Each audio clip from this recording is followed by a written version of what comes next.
Hi friends, welcome to Jaya's garden. மாடிக்கு வந்த உடனே இந்த கீரையெல்லாம் பார்த்த உடனே நமக்கு கொஞ்சம் டெம்ப்டிங் ஆகிடுச்சு. ஸோ கீரை பறிக்க போகிறேன். என்னென்ன கீரைகள் பறிக்க போகிறேன்னு பார்க்குறதுக்கு முன்னாடி ஜெயாஸ் கார்டன் சேனலை சப்ஸ்கிரைப் பண்ணல அப்படின்னா சப்ஸ்கிரைப் பண்ணிக்கோங்க. அப்படியே பக்கத்தில் இருக்கக்கூடிய பெல் ஐக்கானை ஆல் ஆப்ஷன் போட்டு வச்சுக்கோங்க. சரிங்களா? வாங்க. இது என்ன எடுத்த உடனே இது அரைக்கீரை. எல்லாம் விதைக்கு வர அளவுக்கு பெருசாக ஆகிவிட்டது. இங்கே பாருங்க, அரைக்கீரை இருக்குது. அப்புறம் இங்கே பாருங்க, குப்பைக்கீரை தான் போதுண்டா சாமி அப்படின்னு சொல்கிற அளவுக்கு நிறைய பேர் இருப்பாங்க. அதுக்கப்புறம் இங்கே பாருங்கள், சாரணக்கீரை எல்லா இடத்துலையும் இருக்குது. சரி, இந்த இடத்துல இருக்கிறத பறிச்சுக்கிடுவோம், அவ்வளோதான். சாரணக்கீரை போதுங்கிற அளவுக்கு இருக்குது. ஸோ சாரணக்கீரை, கொஞ்சமாக பச்சை பெசலை பறிச்சிருக்கேன். வேறு வாங்க என்னெல்லாம் பறிக்கலான்னு தேடுவோம்.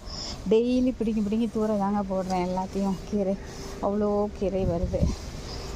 ஆனாலும் பிடுங்கி போட்டாலும் நான் உனக்கு சாப்பிட்ற அளவுக்கு கொடுப்பேன் அப்படிங்கிற அளவுக்கு டெய்லி வந்துடுறாங்கங்க.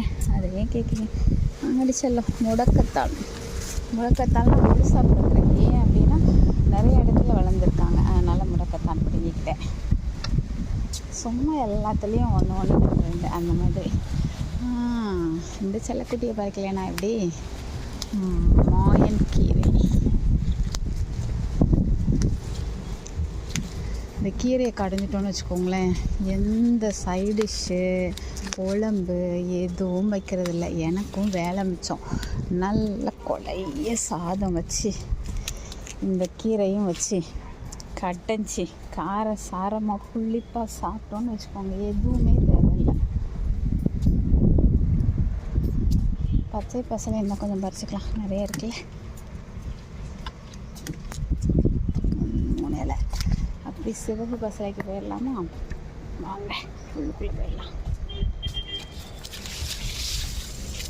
குப்பைக்கீரை பார்க்கும் இடமெல்லாம் குப்பைக்கீரை இருக்கும். அதையும் நம்ம விட்டு வைக்கிறது இல்லை.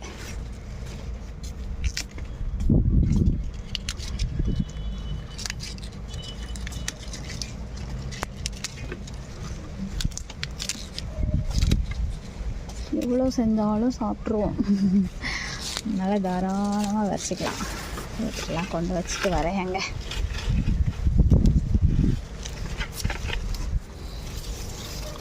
சிவப்பு பசலை, குப்பைக்கீரை, அதுக்கப்புறம் கொஞ்சம் சாரணக்கீரை இருந்துச்சு, அதையும் பறிச்சுக்கிட்டேன். வேறு என்ன பறிக்கலாம் தேடுவோம் வாங்க என் கூட சேர்ந்து. மணத்தக்காளி அந்த சைடு போய் பறிப்போமா?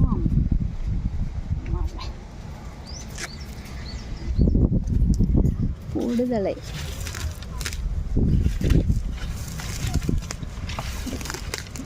கொத்தா இஷ்டத்துக்கு பறிப்பேன். ஏன்னா எவ்வளோ நாளும் வந்துடுவாங்க, அதனால். சரியா? மணத்தக்காளி,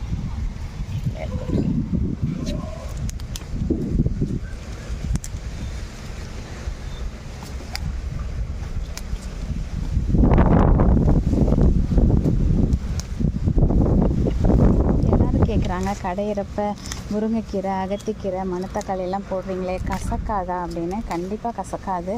கொஞ்சம் சுவை கூடுதலாக இருக்கும். அந்த காரம், புளிப்பு, கசப்பு எல்லாம் கலந்து வரும்போது சுவை கூடுதலாக தான் இருக்கும். இப்போ பொடுதலை கொஞ்சம் நிறைய பறிச்சுக்கிட்டேன். அப்புறம் மணத்தக்காளி கீரை பறிச்சுக்கிட்டேன். அதுக்கப்புறம் இருக்கவே இருக்காங்க நம்ம வீட்டு முருங்கை.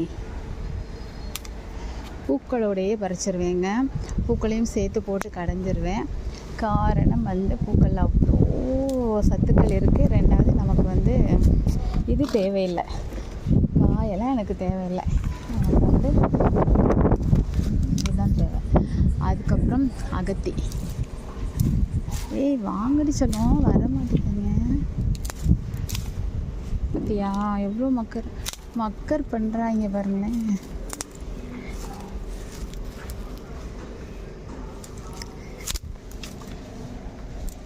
எங்கே வரைக்கும் உடஞ்சிருச்சு. முருங்கையும் அகத்தியும் பறிச்சிட்டேன். இப்போ பாருங்களேன், இது வரைக்கும் இதை நான் போடவே இல்லை. இன்றைக்கி தான் ஃபஸ்ட் டைம் பறிக்க போகிறேன்.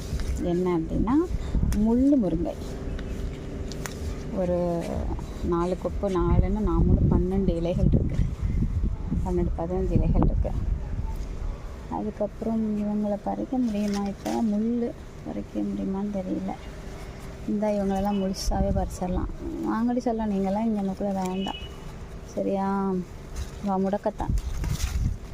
முடக்கத்தான்லாம் அப்படியே வேரோடு பிடிங்கிடுவேன். எங்கே பார்த்தாலும் வளர்ந்துட்டே தான் இருக்கும். ஸோ முடக்கத்தான் இந்த தடவை தான் முடக்கத்தான், முள்ளுக்கீரையெல்லாம் இந்த தடவை தான் ஃபஸ்ட் டைம் போட போகிறேன். முள்ளுக்கீரையில் அது என்ன கல்யாண முருங்கை ஃபஸ்ட் டைம் போடுறேன். போதும்னு நினைக்கிறேன். நிறையவே பறிச்சிட்டேன். இங்கே பாருங்க தண்டு.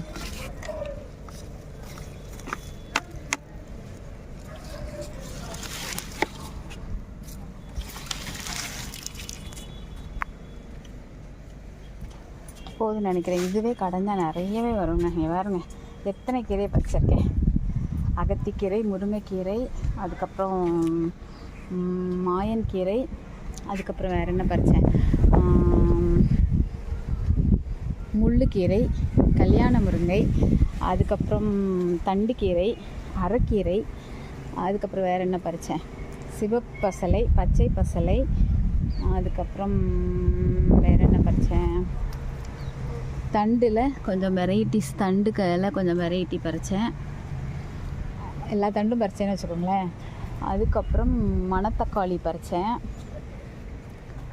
இந்த தடவை நம்ம இது பறிக்கலை, அது என்ன ஸ்வீட் பொட்டேட்டோ கீரை தான் பறிக்கலை, மற்றபடி எல்லாமே பறிச்சிட்டோம். அதுக்கப்புறம் சாரணக்கீரை பறிச்சிருக்கேன். தண்டில் ஒரு 3 வெரைட்டி தண்டு பறிச்சிருக்கேன். அவ்வளோதானா? இன்னும் பொடுதலை பறிச்சிருக்கேன். குப்பை கீரை பறிச்சிருக்கேன். போதும் 10-15 கீரைக்கு மேலேயே பறிச்சிட்டேன். என்னன்னா தான் எத்தனை கீரைன்னு தெரியும். ஓகே, இந்த அளவுக்கு நமக்கு கீரை போதும். இதுவே கடைஞ்சால் அப்போ போதும். நம்ம வந்து இப்போ சொல்லல, அதாவது சைடிஷாக வச்சா தானே கம்மியாக வைக்கணும். இது வந்து இதே போட்டு சாதத்தில் விரவி சாப்பிடுவோமா, இதை அடிச்சுக்க முடியவே முடியாது. இந்த மாதிரி கீரை கடையிற அன்னைக்கு மட்டும் நான் வந்து குக்கரில் தான் சமைப்பேன். அது எப்போ சாப்பிட போகிறோமோ அப்போ அப்படியே சுட்ட போட்டு விரவி சாப்பிடுவேன். எல்லாருக்குமே இது ரொம்ப பிடிச்ச ஒரு டிஷ் எங்கள் வீட்டில். புளிப்பா உரப்பா ஒரு மாதிரி நல்லாயிருக்கும். எல்லா கலவையும் சேர்ந்து ஒரு கீரை. இது மாதிரி நீங்கள் செஞ்சுருக்கீங்களா அப்படின்னு சொல்லி கண்டிப்பாக கமெண்ட் பாக்ஸில் சொல்லுங்கள். எல்லா கீரையினுடைய சுவையும் கிடைக்கும், எல்லா கீரையினுடைய சத்துக்களும் கிடைக்கும். முடிஞ்ச அளவுக்கு இன்னும் நிறையவே போடுவேன். நான் இந்த கீரையெல்லாம் போடுவேன். இன்றைக்கி வந்து எடுக்கலை. சீனிக்கிழங்கு, சர்க்கரை வள்ளிக்கிழங்கு, எல்லா சர்க்கரை வள்ளிக்கிழங்கு ஒரு 2-3 இருக்குது, அதோட எல்லாமே போட்டுருவேன். கொஞ்சம் கீரைகளை தான் ஒரு சில நாள் சரி இது வேண்டாம் அது வேண்டாம் அப்படின்னு சொல்லி எதையாவது ஒன்று விட்டுட்டு அந்த மாதிரி செய்கிறது. ஏன்னா அவ்வளோ கீரைகள் கிடைக்கிது. ஆனால் நிறைய பேர் விதை கேட்குறீங்க. கண்டிப்பாக என்கிட்ட வந்து விதைகள் கிடையாது, நான் விதைகள் போடவும் இல்லை. நம்ம வீட்டில் என்ன அப்படின்னாக்கா, அதில் வந்து 2 வருஷம் போன வருஷம் போட்ட விதைகள்லேருந்து தன்னால் அந்த கீரைகள் முளைக்குது. அந்த கீரைகளை தான் நான் சமைச்சிக்கிட்டு இருக்கேனே தவிர நம்ம வந்து எதுவும் தனியாக போடலாம் இல்லை. ஸோ அதனால் எனக்கு கீரைகள் விதைகள் எனக்கு கொடுக்க முடியாது. தன்னால் 2 வருஷமாக வருது. 2 வருஷமாகவே கலவைக்கீரையாக போட்டு நான் சமைச்சு சாப்பிட்டுட்டு இருக்கிறேன். தனியாக இன்னும் போடலை. ஓகே, இன்னும் பொன்னாங்கண்ணி கொஞ்சம் எடுத்துக்கலாம் வாங்க. பாருங்கள், பாலக்கீரை கொஞ்சம் நிற்கிது, அதையும் சேர்த்து போட்டுடலாம். 2-3 தான் குட்டி குட்டியாக நிற்கிது. ஆமாம், போதும். கலவைக்கீரையோடு சேர்த்து போடுறதுக்கு இந்த அளவுக்கு இருந்தாவே போதும். பாருங்க, அது மாதிரி முள்ளங்கி இருந்துச்சுன்னா முள்ளங்கிலாம் போடுவேன். இது ரொம்ப சின்னதாக இருக்கனால முள்ளங்கி இந்த பறைக்கலை நான்.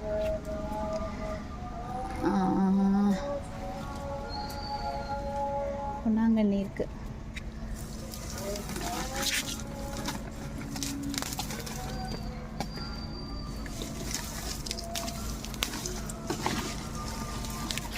இதை மட்டும் எடுத்துக்கலாம்.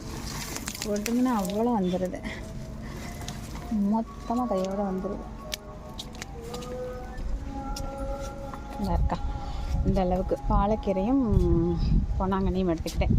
ஓகே ஃப்ரெண்ட்ஸ், இந்த அறுவடை உங்களுக்கு பிடிச்சிருக்கா? இது மாதிரி நீங்கள் பார்த்து நம்ம வீட்டில் நம்ம வளர்த்த செடிகளை அறுவடை பண்ணி சூப்பராக சாப்பிட்டு அனுபவிச்சிருக்கீங்களா அப்படின்னு சொல்லி கண்டிப்பாக இதை பற்றி சொல்லுங்கள்.